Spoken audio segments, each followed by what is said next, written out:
Hello beautiful people, welcome back to my channel. Thank you once again for clicking on this video. If you're new here, kamalam go ongi or wongi or wongezwa, depending on which time of my life you've met me. Yeah, welcome. So usually I do content, I do paranormal content, I also do true crime, but now and then I like to throw in a little social commentary slash rant, however you want to see it. This is one of the videos I was actually inspired to create just because I love social commentary, but I also like all my other stuff. And as you know, my channel is mainly things that I'm interested in. I'm not actually trying to be like a niche channel. So okay, let's quickly talk about this topic. I know a lot of people probably clicked on this topic thinking I'm gonna like diss people. That's not the case at all. I'm not dissing anyone, but I was inspired by Ividoka Sims. So Sims is one of my favorite YouTubers.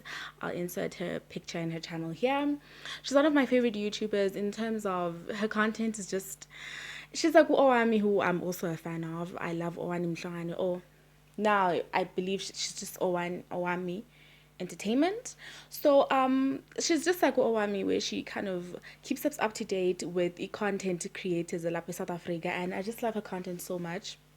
And recently she had posted a video called South African YouTube content is not relatable anymore. Yeah, something close to that. And I was like, finally, I don't know. I always knew this, but I didn't have the words, or I didn't know how or what this feeling was, but it's the feeling of feeling so disconnected from content creators here in South Africa that a part of me is highly, highly ashamed. One of the things that Ustims touches on a lot in her video is how content creators in South Africa make mostly aspirational videos.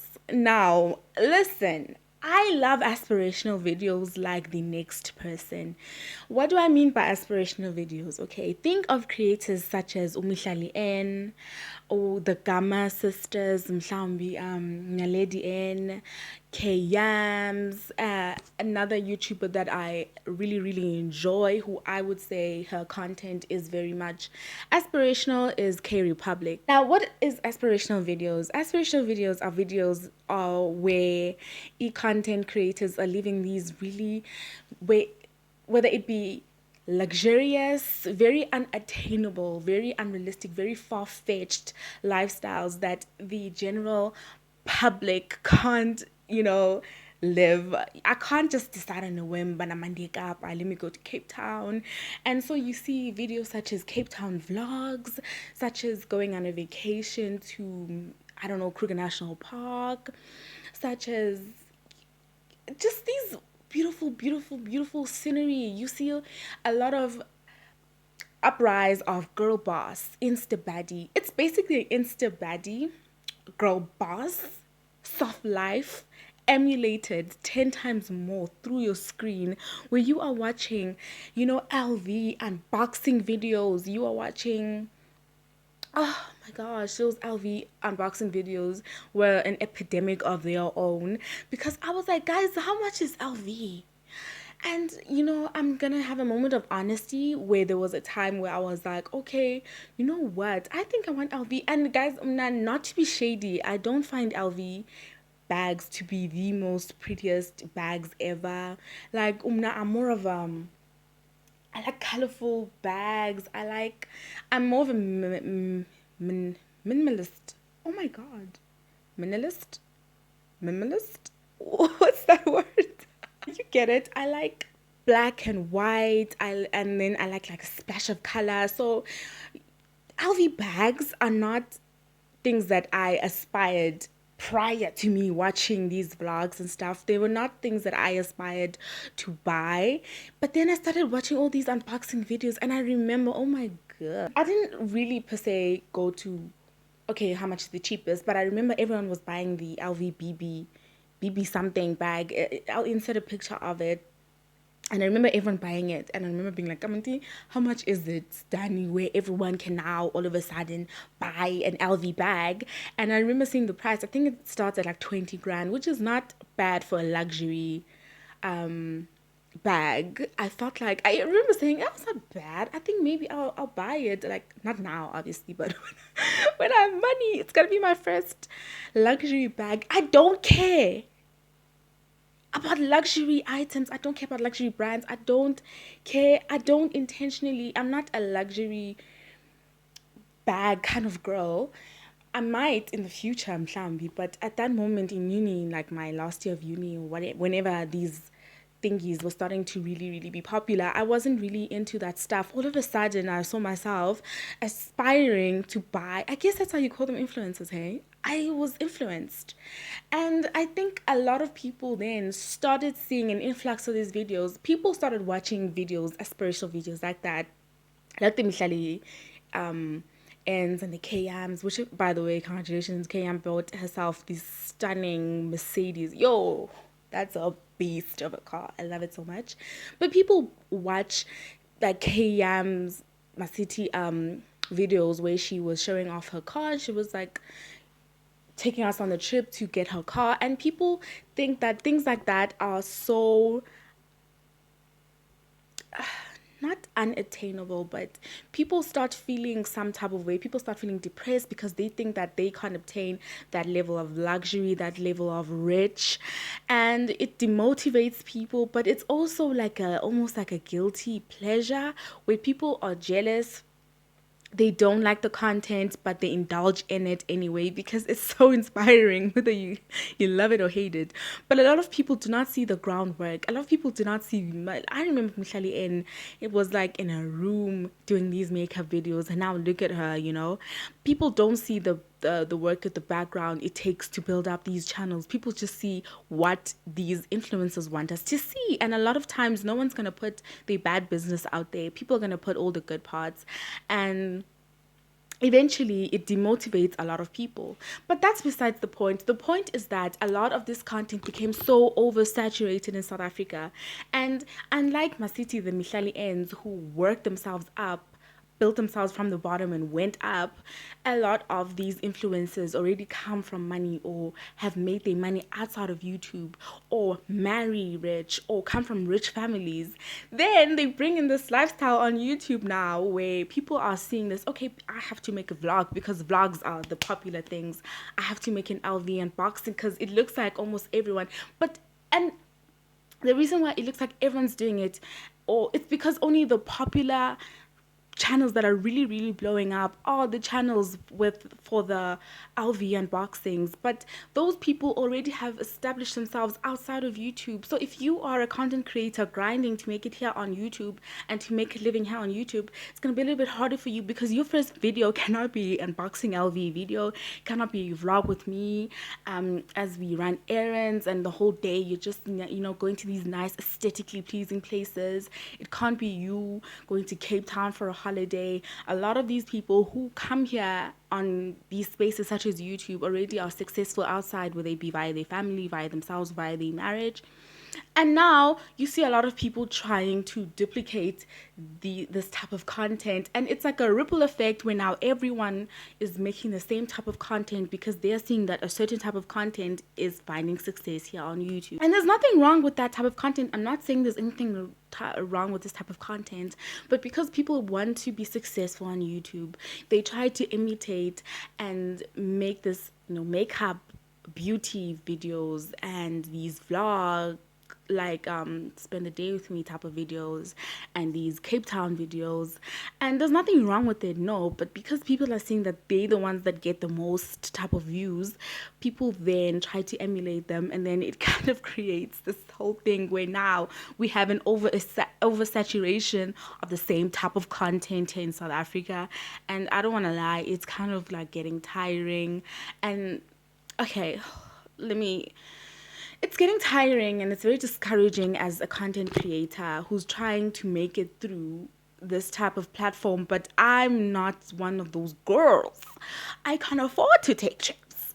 I come from a pretty middle class family. I can't buy these things. I can't do unboxing videos, whether it be like take a lot or whatever. So it becomes very, I don't know, repetitive. And also, I want to say that these bromance, as I call them, vlogs also get a lot of views, and a lot of people have been trying to kind of recreate that recipe over and over and over. And by bromance to me is kind of like the male version of a lifestyle vlogger. So, for example, think of three fine guys. I know there are others. I forgot their names, so I'm not gonna even pretend to remember their names. But you know what I mean. In a situation where there's like three, four, five guys and they're all friends and they go out to the streets and they talk to people, that type of content is also something that's very oversaturated here in South Africa that I see often. So from a viewer's point, I started seeing this, and of course, me being me, there are other things that I'm also interested in and that I try to search up. For example, I'm very much into videos such as productivity videos, and because I just recently started working from home, working from home / productivity videos such as how to do a certain thing, how to make a certain craft, what else? Paranormal content. But I also want to see paranormal content, South African paranormal content, which is what inspired me to start doing it. Book content. I know there are, do you know how many book content creators there are overseas? And I love them all, but these are not South African or African books that I've read before, and I want people to discuss the books that I've read. What a dollar, because everyone is seeing, and I know for a fact bakhona abantu who try to make this type of content, but like me, they'll end up being smaller YouTube channels where only a small majority of people will see them, or a lot of them will kind of give up hope and just see, man, this is not working, because a lot of people are trying to make money off of YouTube. People are trying to make this their living. No one likes a 9 to 5, right? But luckily for me, it's not that much of a big deal that I don't have a large audience, because this is mainly just creative. What was this creative outlet for me? But a lot of people want to make it big on YouTube, and a lot of people feel embarrassed when they don't get the views and they don't get the subscribers that they want, because some people blow up so much quicker because they are making content that is relatively liked by the larger population of South Africa, because South Africans are watching nothing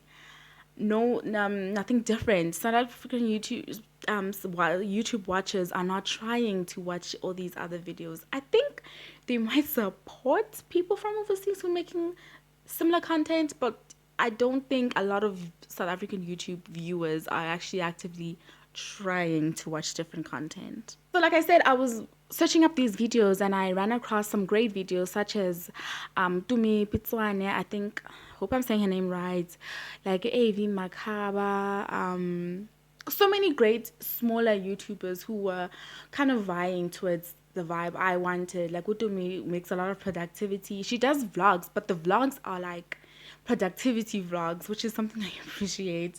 And UAV, she also talks like things such as how being a call center worker in South Africa, things like that, right?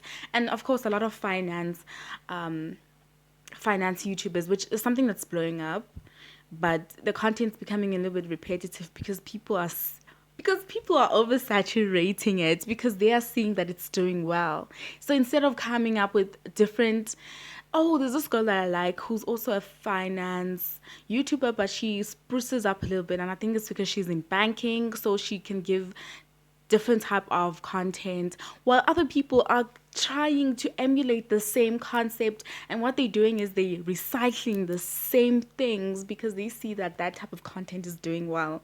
So it's not particularly like they are passionate about money and finance and savings and budgeting, but they are seeing that the content's getting views. And like I say, a lot of people do YouTube for passive income, not exactly because they enjoy it, which can be tiring. If you don't enjoy YouTube and you care about blowing up only and you care about views only, YouTube's going to be a very stressful, very hard, very heartbreaking journey for you. And that I say I enjoy the content that I say I watch, that I'm watching from overseas people and not seeing so much here.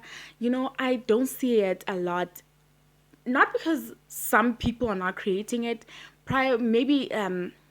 a large part of it is because people are not creating the content, but the other large part is because they're not being watched. The algorithm is not pushing the content up. So when I search these things and I say South Africa, it's putting it all the way in the back burner. And part of it has to do also with pretty privilege, which is something else that I will discuss in another video that I have planned out.